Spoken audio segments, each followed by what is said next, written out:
item number 14, which is Taupo District Council annual report. Now, this is a total annual report ending June 30th, 11, Mr. Menhennet. And it's Jeanette, isn't it? Jeanette? Yes. Fresh. I just recognise because she's Down here that'll be Alan or Anne. So, do you wish to how do you wish this to be handled, Kirsty or Mr. Menhennet? Yeah. For a start, this is the draft that's gone to audit. I'll let Kirsten talk to it, but I think the first sentence on page 21 really summarises what this report's all about, but I'll pass it over to Kirsten. So this has gone to the auditor for approval, for checking, and hand it over to Kirsten. Yeah. So basically the annual report summarises our performance, both financial and in terms of our performance measures for the year.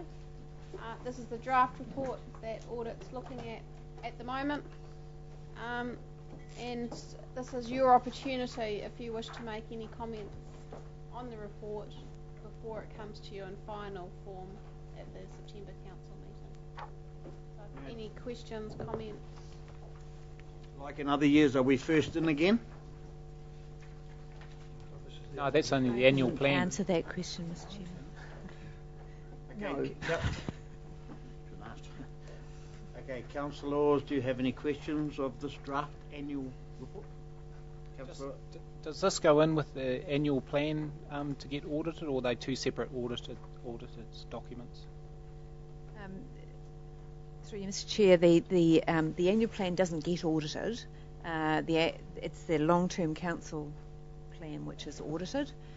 The annual plan is what you adopt at the end of June, and once you've obviously been through the year, then you report on how well you've done, and that is what is audited, and this is what you're looking at right now. Okay, Councillor Williams.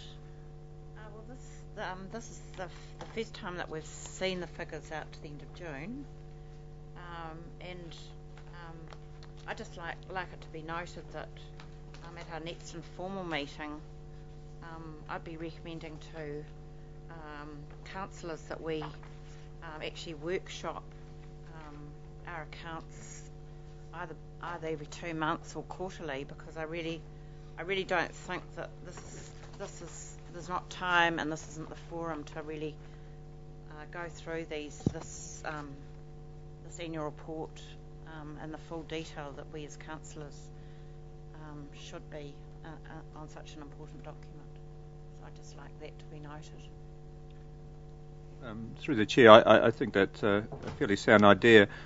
The thing to focus on with an annual report is that it's talking about what we said we were going to do, what we actually did do, where the differences are, what we said we would achieve and whether we'd achieved them or not, and then this is how much it cost us to do that. And that's why you've got cost of service statements at the end of each of those particular strategies. So the focus is as much on activities as it is on the financials. So if I understand this, I don't know what we could workshop, but this is a school report from a year gone. Yes? This is what actually did happen. Yes. Nothing we can do can change what happened, because yesterday is history and tomorrow is a mystery. This is reporting the history of the last financial year. So yes, we could workshop it if councillors are of the mind to workshop it, but this is actually no different than when you went home from school at Christmas and took your yearly report in. But Councillor Williams, yep. Yeah, well, with due respect, Your Worship, the whole point of accounts is to analyse them and to make decisions moving forward on our past performance. And that's what your long-term plan is for, which our annual accounts. We need annual to look how did we they perform last year, and what can we learn from it. And I think we have to look at there's a host of questions that come out of this report if we as councillors are to be fiscally prudent, and I do think that we all need to get au fait with this. It's very important. Councillor Williams, to be fiscally prudent and au fait, as you say, you read these You bring them to the annual plan process that we've just been through and the local long-term plan, and you suggest where we can change and make our changes. That's what we do. It's how we... But Your Worship, we've been through the annual plan process, Now and we now go we're to the getting the LTP, figures. which starts next year. But we're getting these figures after we've been through the annual plan process. Well, you can't produce figures until the year's ended. The Exactly. year ended on 30th of June, and here we are 6 weeks later. Pretty good effort to Exactly, get $53 million set of accounts out in 6 weeks. No, I'm not suggesting we do, but I think it's very important that we're all au fait and we come to... We're I'm sure totally... we all agree with you that we should be au fait and fiscally prudent, and because that, at the end of the day, is what costs our ratepayers excessive and unnecessary rates. Yeah. So I agree with you entirely. So I think much of our decision making going forward would be impacted by this, and I think it's impossible to actually go through this in any detail at all in a full monthly council a monthly council meeting. Do you have anything that you want to raise in it? I've already had a session with Mr. Manhenut, but I think that there's just not the time to raise all those matters, and I'm comfortable for it to go through for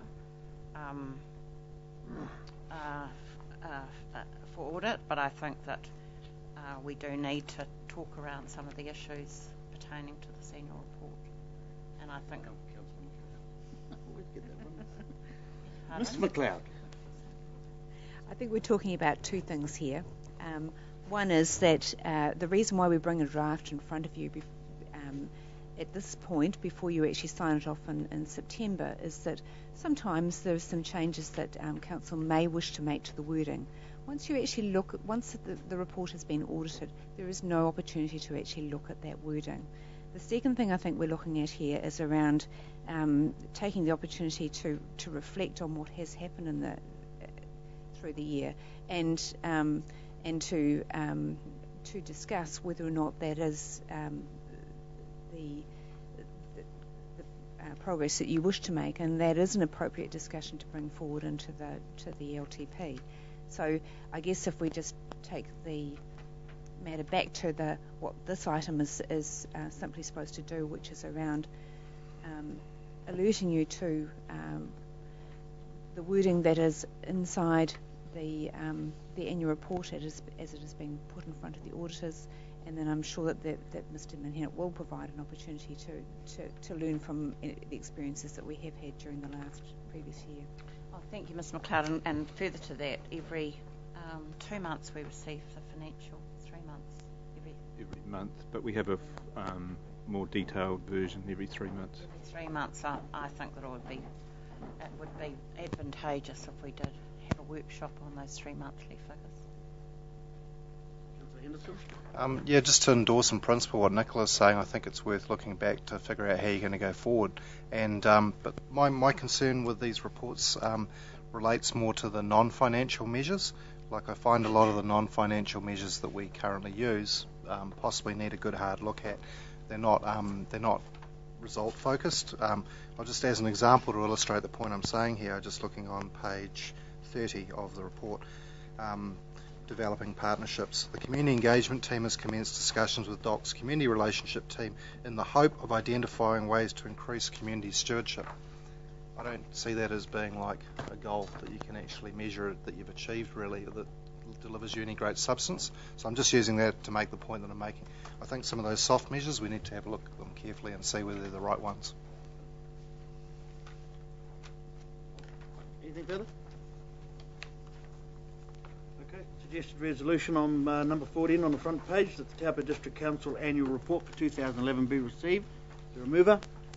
Move, Councillor Williams. Seconder, Councillor Johnson. All those in favour? Thank you. Moved. To me, this one's a bit of a no-brainer. I don't think we've actually got that much input into it. But however, agenda item number 15, speed bylaw review. Claire and Dennis. So, do you want to speak anything to it for clarification, or just leave it open for councillors' questions? Perhaps a couple of comments, if I may, Your Worship. When the speed limit bylaw was considered by the committee, there was a number of roads that we identified that at that point NZTA hadn't supported, and we'd given an undertaking to go back to NZTA and see if we couldn't gain that support.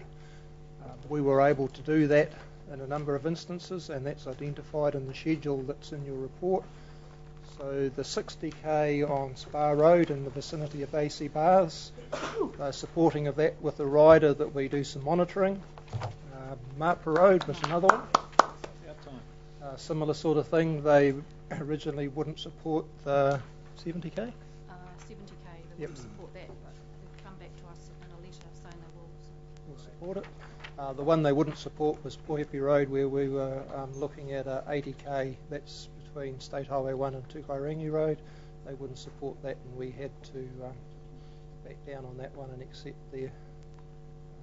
Okay, well, great work, because the ones you've mentioned are purely common sense. I mean, I live on Marpa Road, I know what that's like. The only one missing off here for me, and there may be others for around the table, this issue down coming into town here that we've had a lot of. We can't deal with that until such time as it is transferred. So through the process of the bylaw, we've made provision there that by council resolution we can make changes to the bylaw. So what we would see happening with that one is that when we finally get control of it, then we can deal with that through that mechanism. So does that window of opportunity come straight after the transfer from State Highway 1 to local roads? Yes. So if that happens on target, which was supposed to be October 9 or something this year, because that's 1 year from the opening, we'll be able to, we could maybe even address that before Christmas, because it's damn dangerous out there. One of the other things that I mentioned right at the very beginning, I think it was the meeting in Turangi, was that not only do we can change the bylaw, but we need to implement some physical measures to reinforce that speed zoning that you're looking for. So rather than park a police car there. Possibly. But certainly the two go hand in hand. Just putting the 50k sign up isn't going to be enough outside of those high density areas for people to travel at 50, and that's some work we're also doing at the moment as well. So the two need to go hand in hand. Councillor Williams? Just to endorse that, your worship, that's being a resident out there, that's one of the most frequently sung tunes I hear, and it is just so dangerous, and it's an accident waiting to happen. So as soon as we can move on it, the sooner the better, I think, especially with respect to all the holiday homes at, say, Easter, over Christmas, with boats and only one lane on the second entrance into Rainbow Drive. There's a lot of foot traffic going across there too from Richmond Heights, and I think we really need to make a move on it as soon as we possibly can. Certainly the 50k is there during the holiday period, so it reverts back to 70 outside. Sorry, I'm talking extending that out to Whare Waka. That's that's sort of. Okay, what well, you've they're explained. asking for. You know our feelings. We've debated this one for 4 years out there. We've had a lot of letters of concerned people. We share their concern. So when we can act, let's act. What else is on here that we can or can't do? Councillor Miller? I'd just like to move it and congratulate Dennis and Claire for. Sorry, can I have a question? I'm sorry. Okay, I'll accept your movement if you just park it for a minute. Chairman. Sorry, on page 15/24. Page 15. 24. So just under whakamaru, this is just a small thing, but where it says up the top where it says State Highway 30, there's actually a zone there that's 70k zone. So that's between how do I explain this? I'll come in over there and show you. Yeah, I will. It's not. Yep, I know where it is. So It's from it goes from here to about there. That's right. Yep. Yep. Is that a typo or something? Just to prove that she read the documents. I don't know, but it's definitely an issue there. Yep. Anything further before I ask for a seconder to Councillor Downard moving the suggested resolution on page 15 carrying on to page 15/4? Being nothing, I ask for a seconder. Seconded Councillor Johnson. All those in favour? Aye. Thank you. Good work. Moving